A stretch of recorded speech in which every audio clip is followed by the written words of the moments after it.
എന്റെ അടുത്ത് കൺസൾട്ടേഷനിൽ വരുന്നവരിൽ ചിലർ പറയുന്ന ഒരു കാര്യമാണ്, സർ എന്റെ ജീവിതത്തിലേക്ക് അട്രാക്റ്റഡ് ആകുന്നത് മുഴുവൻ നെഗറ്റീവ് ടൈപ്പ് അല്ലെങ്കിൽ ടോക്സിക് ടൈപ്പ് ആളുകളാണെന്ന്.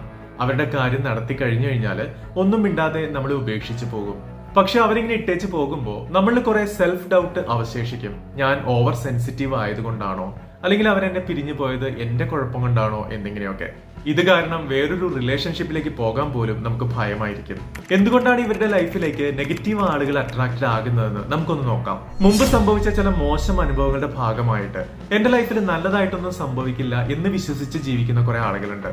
ഇത്തരം സെൽഫ് എസ്റ്റീം കുറഞ്ഞ ആളുകളെ ഉപയോഗിക്കാൻ എളുപ്പമാണെന്ന് ടോക്സിക് ആയ ആളുകൾ പെട്ടെന്ന് തിരിച്ചറിയും. മറ്റൊന്ന്, ഒരു ടോക്സിക് അറ്റ്മോസ്ഫിയറിൽ വളർന്നു വന്ന ഒരു വ്യക്തി ഏറ്റവും ആദ്യം ആകർഷിക്കുന്നത് മറ്റ് ടോക്സിക് ആയ വ്യക്തികളെ ആയിരിക്കും. കാരണം അവർ കൂടുതലായും അവരുടെ ജീവിതത്തിൽ ഇടപഴകി വന്നത് ഇത്തരം ടോക്സിക് ആയ ആളുകളുടെ കൂടെയാണ്. ലൈഫിൽ ഏതെങ്കിലുമൊക്കെ രീതിയിലുള്ള ഇമോഷണൽ ട്രോമാസ് അനുഭവിച്ചവരിലും അവരനുഭവിച്ച ആ പ്രശ്നം മറികടക്കാൻ, അല്ലെങ്കിൽ അവർക്ക് ജീവിതത്തിൽ കിട്ടാതെ പോയ ആ സ്നേഹവും കെയറും എല്ലാം നൽകാനെന്നോണം ഈ ടോക്സിക് ആളുകൾ അവരുടെ ജീവിതത്തിലേക്ക് എത്തിയേക്കാം. ഇവിടെ നമുക്ക് ചെയ്യാൻ സാധിക്കുന്ന രണ്ട് കാര്യങ്ങൾ എന്തൊക്കെയാണെന്ന് വെച്ചാൽ, നമ്മുടെ സെൽഫ് ലവ് വർദ്ധിപ്പിക്കുക.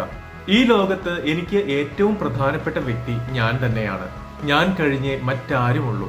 രണ്ടാമതായിട്ട്, റിലേഷൻഷിപ്പിൽ വ്യക്തമായ ഒരു ബൗണ്ടറി സെറ്റ് ചെയ്യുക. നിങ്ങൾക്ക് വിശ്വാസമായ ശേഷം അല്ലെങ്കിൽ നേരിട്ടറിഞ്ഞ ശേഷം മാത്രം ഏതൊരു വ്യക്തിയെയും ആ പരിധിക്കുള്ളിലേക്ക് കടത്തിവിടാവൂ.